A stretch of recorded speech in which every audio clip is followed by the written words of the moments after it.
What up? It's your boy T on the reaction. You might be hearing the driving back. Anyway, so do I check this video from Pllana called pretty much Rewind Cross. For those of you who have been following with Warren Wrestling, so recently it Skull Karrion Cross or Killer Cross and Charlotte have recently announced that they are. There's been announced that they've been moved to the alumni roster, and they've been told that they've been they are doing the part. So a lot of people say it's legit. Some say it's a work. Either way, if this is legit, all I gotta say is, in my opinion, WWE dropped the ball with it on the cool. I ain't gonna lie. The fact that you had them, the fact that you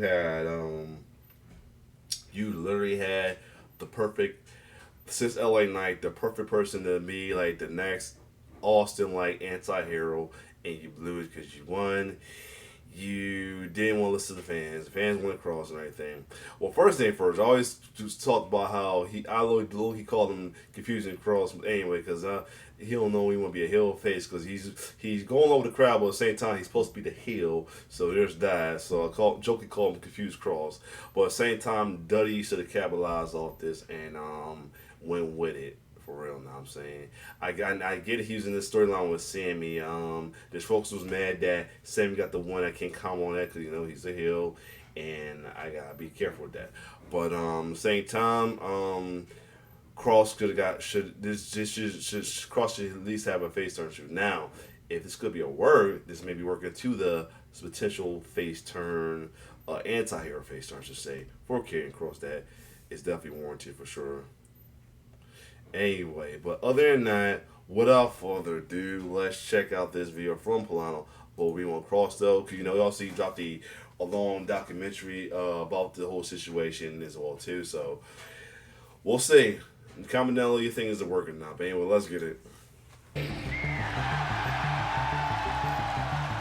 It happened again. Hold on. So yeah, this happened because of what happened to Truth. Now, what if it's another R-Truth like situation? That'd be crazy. Well, now you got me!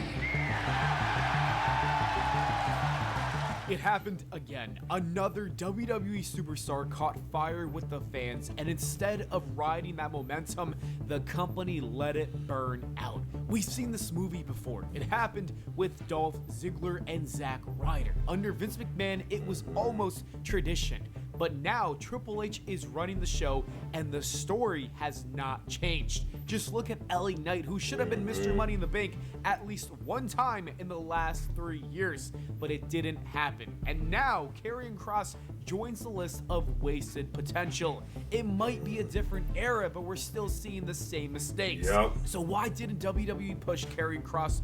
Where did it all go wrong? It means tick-tock. The clock is ticking.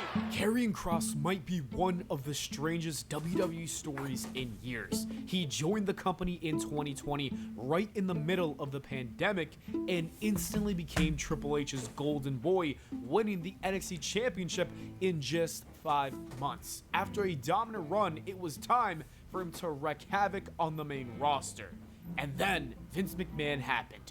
Within seconds of his Raw debut, Vince slapped a ridiculous helmet on him, scrapped his wife as his manager, and killed his perfect entrance. All for no reason. It was almost impressive at how quickly Vince could ruin talent. Kross never recovered, he got released, and we all just had to move on. Then Vince stepped down, and that is when Triple H took over, and suddenly it was a new WWE. Hunter brought Kross back with one of the coolest returns in years, attacking Drew McIntyre and making it clear that Roman's days as champion were numbered. The hype was unreal, and for a moment, people genuinely believed that Kross could be the one who would dethrone the tribal chief. But then it just fizzled out. After a short feud with Drew, winning one match and losing the other, Karrion Kross disappeared from the main event scene. Suddenly, he was feuding with Madcap Moss and Rey Mysterio, and then there was nothing else meaningful for him to do. The WWE had given him the perfect re-debut. They set him up for greatness and then completely forgot all about him. What's wild is that despite the booking, the horrible booking, the fans started to rally behind him again earlier this year, and the momentum was building, and that is when he exploded and gave us a pipe bomb. Guy with the suit and tie in the truck, go yourself. That's from Killer Cross. No. After that pipe bomb, I was convinced it was finally carrying Cross's time. That's why I said. That's why I said Loki called him Confused Cross, because like I said, he don't even want to be a heel or face. Heel. He's being the heel like he's supposed to be in the crowd, but at the same time he wants to like the face treatment though. I think one of them mentioned that they didn't let him embrace the fans, especially with children and all as well too.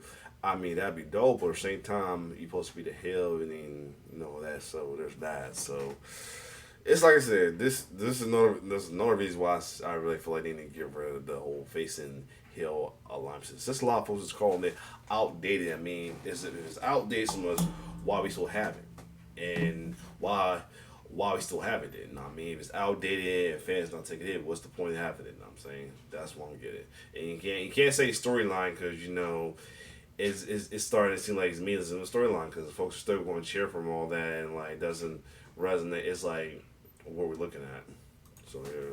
And I wasn't alone. The fans were louder for him than ever before. We Want Cross chants were echoing through weekly shows, and you'd think that WWE would finally pull the trigger on a guy who had the look, who had the mic skills, and now the full support of the crowd. But no. Instead, Cross got into a feud with Sami Zayn, and he lost. And after that, the WWE didn't even give him a strong offer to stay. The momentum was wasted, and I can't tell you why the company refused to capitalize on that wave of support, but Cross can, and he did in his newest YouTube documentary, so let's roll that clip. Yep.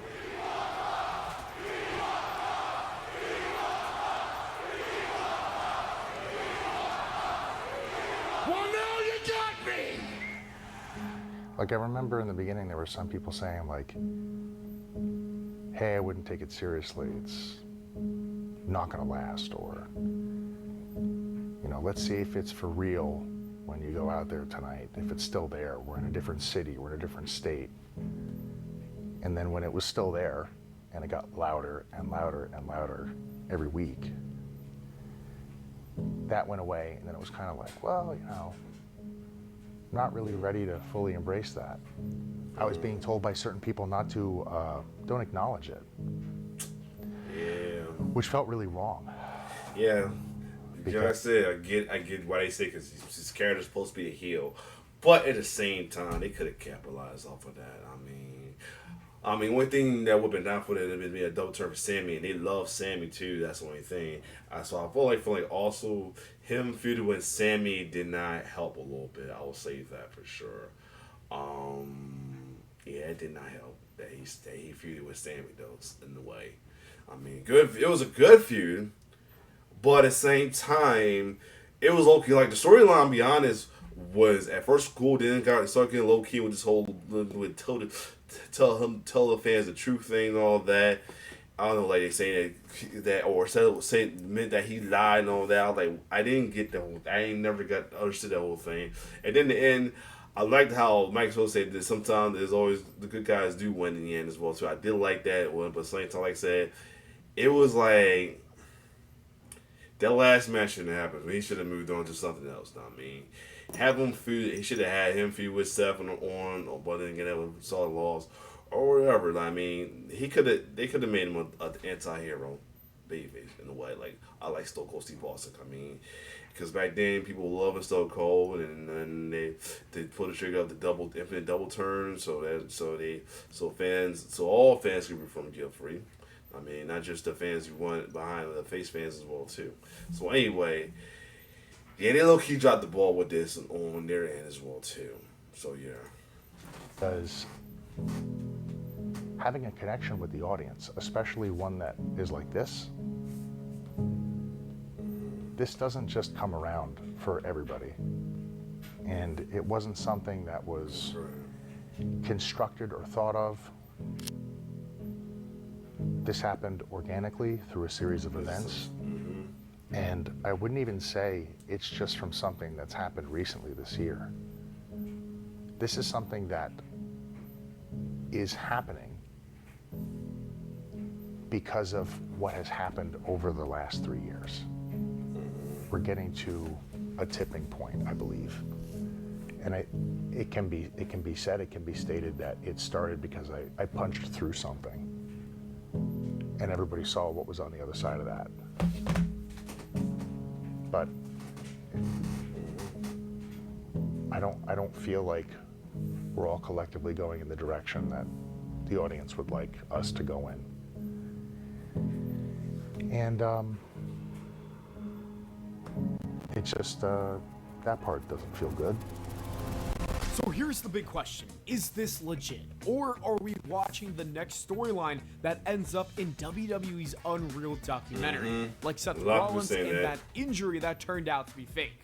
Honestly, I don't know. Part of me That's the other thing you can't know is that there's a legit worker. You saw the situation with R-Truth.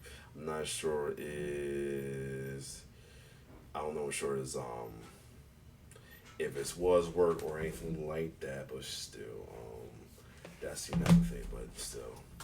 He thinks this is a work, and I'm hoping it is, but it feels very real. And the reports aren't clearing things up either. According to the Wrestling Observer newsletter, it's all a work, and Karrion Kross is staying with WWE. But then you've got Fightful saying otherwise, and they even say that promotions don't even know if they should reach out because they aren't sure if this is real or not. Exactly. It's one of the most fascinating and also there's word that there's no chance that he could go. If he goes where there's slight chance of it, AEW is not happening because he got a little beef with piece of shit John Collins because he's a piece of shit in the ring, and now it's just much a piece of shit outside the ring is in the ring. I'll leave it at that. So who knows with that? So yeah. But like I said, if it's a work, I'm here for it. If not, then oh well.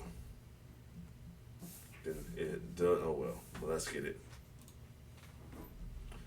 Not to say oh well, like great adventure, but well as in that sucks because despite his current line at the time, Cross could have gotten they could have done better with Cross, man. They could have. I mean, I never truthfully even though again he's a heel, I never understood why he doesn't have success. Like I watched him in TNA as well too. Didn't root for him, but I watched him. He put in work. His work in NXT was great too. I mean, despite him being the heel, but at the same time, like why? What is missing? What was missing? What is missing that they can't push him? Like he got a better gimmick going on right now. It's against heel and it's almost like a devil advocate like almost like the opposite of Bray Wyatt in a way, but still, or kind of counter to as well. And fun fact is word that he was going to be part of the Wyatt faction at first of all too. He's going to stand in with what's the that group that him and ALP was part of as well. So yeah, but either way, like what was missing, I never understood that. Like I'm saying, I didn't root for him because of heel, just cause. But at the same time, I didn't understand what was missing that they can work with him. So that's all. We've seen in a while. And I think it's worth bringing up what Paul Heyman had to say about it during his interview with Ariel Helwani. And it's not just the internet. It's the internet. It's the live crowd. It's the people that buy merchandise. He's a tremendous performer, and what an act he has with Scarlett. I mean, they are great together. Should he be getting more opportunities? Should he be? How do you know? Well, let me ask you this: if he were getting great opportunities, if he were the Intercontinental Champion or the U.S. Champion right now, would he have this level of support from the crowd? No, they love to get behind, Kofi, Daniel Bryan, they love to get behind someone, the underdog, so to speak. So it's working. Yeah, it's working. Yeah, it's working. All right. Yeah, it's organic. The audience is calling for him to be a bigger star. And if we don't deliver it on a timetable that an impatient audience, an impassioned audience is going to like, they're going to get behind him even more, which is great. They're making him a star. We're not shoving him and Scarlett down anybody's throats. The audience itself is making him a star, and indeed, perhaps a top star. And he's talented enough, so is she, to carry it. It reminds me of someone else, by the way, that was in WWE, that the audience felt, this is our guy. We like this act. We like him to be a bigger star. Why aren't you making him a bigger star? Damn it, make him a bigger star. We're going to chant his name. We're going to bring his signs. We're going to buy his t-shirts. We're going to demand that you make him a bigger star. That guy's name was Steve Austin. I knew it. I know they. I like how they throw me off with saying. First, I was thinking Steve Austin. Then show yes, CM Paul. Yeah, right there. You literally got your Steve Austin right there. Like this, and the reason why I say this. They've been saying that folks been downplaying baby faces like crazy, which I don't know why. It just sucks because I'm all for the faces. Because the reason I'm more for faces is the fact that we don't have that many people with faces that I gotta go hard on faces. That's why I go hard. You know what I'm saying? It wasn't an issue. I wouldn't go so hard, but the way folks go hard at heel shit or want hard for heel turns on for a wrestler more than a face turn, I feel like I gotta go hard, just as hard as them. You know what I'm saying? Think about it though. They complain so much about not having a certain face they can relate to or something they can that's irritating, that's anti-hero, or is not like the Bayface they claim they don't like because they feel they're incompetent, they're white meat Bayface, they're not related, all that. Karrion Kross could be the perfect modern era Stone Cold Steve like Bayface. You kind of had the modern era like that with Attitude Era like face with LA Knight, but you're not pushing them hard enough as well too. I mean, nothing against Cody. I'm glad Cody got his title back. I'm glad we got him. He's on top again as well too. But at the same time, you should. I said this before. They should have a balance with faces. I mean, have the one like Cody. You know what I mean, for the kids and the diehard face fans, and have one to please have a face to even please the heel fiends who so they don't have to ask turn this person heel for them to like him. You know what I mean, or liking the heel version of this person and more than the face version like they're doing right now with Naomi as well too. And they were doing with Cena somewhat. And of course the Roman as well too. And a good amount of others. So yeah. You have your perfect anti-hero face you have right there and you keep dropping the ball. Like there's nothing wrong. It's nothing wrong making another Austin, you know what I'm saying, or another Rock. You got him right there with Karrion Kross. You got your modern day Austin right now, Karrion Kross. You got your modern day Rock, LA Knight. Make it work. You know what I'm saying? After hearing that, I'm starting to think that this might actually be an elaborate work. Paul Heyman made a great point. He could be the next top superstar. Why would WWE let go of a guy so over with the crowd? It just does not make sense. Like I said earlier, Karrion Kross has everything you need to be a superstar. He's got the look, the charisma, the mind for storytelling, and most importantly, the full support of the audience. You don't just let someone like that walk away. He's too valuable and he's too important to the people watching every week. Dear Karrion and Scarlett, I just wanted to take a moment to say thank you, not just for what you do in the ring, but for who you are as people. You've both inspired me in ways I never thought possible. There have been times when I honestly didn't want to keep going. Wow. When the weight of everything felt too heavy, watching your strength and your resilience reminded me that I could keep fighting too. Your presence, energy, and the love you have for your fans have saved me from my darkest moments. Meeting you for the first time in Philadelphia in 2022 was more than just a cool moment. With my favorite wrestlers, it was a turning point for me. I walked away from that experience feeling seen, valued, and stronger than I felt in a long time. That core memory for me was one of the many reasons I made it through 3 miscarriages last year. You may not realize how much you've impacted my life. I just wanted you to know your talent reaches far beyond the ring. Wow. Forever grateful. That is nice right there, yo. Let's just say this is. As I said, this really made me feel like one. They dropped the ball with this. One, they dropped the ball with Cameron Cross. They could have made him the next Austin, like, and Paul Heyman secured that. Hopefully, this is a work to get him there as well too. If it's a work and they make him work, that'd be awesome. But if it's also a work that also bring him to the side of the Bayface side as an anti-hero, that'd be really awesome. But yeah, who knows? I mean, also this right there, especially with stuff right there, made me really feel like I said, if especially since folks think it's outdated and everything, and when folks ain't taking heed, what's the point? It's time to get rid of face and heel alignment. It is, you know what I mean? Because folks ain't going to take heed to it. It's not going to affect the story because folks are. Because especially when folks are rooting for the bad guy of the storyline, which you shouldn't, and against the protagonist or the hero, the hero, the anti-hero, or the protagonist as well too. That's the other thing. So at this point, just get rid of the alignment system. Like, it's been time. It's been time.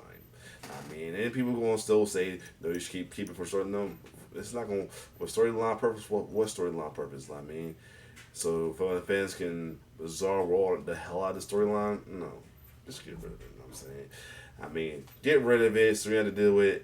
Also, get rid of it so we have to deal with asshole fans who giving other fans a hard time for who they root for as well too. You know what I mean? Especially if you don't root for not, especially those who either give you a hard time for not rooting heels, make you feel like you're heelish for rooting for heels, or try to make you heelish for not rooting for heels just due to gender and race, obviously, like that dickhead Keith Johnson and that fucking jobber group.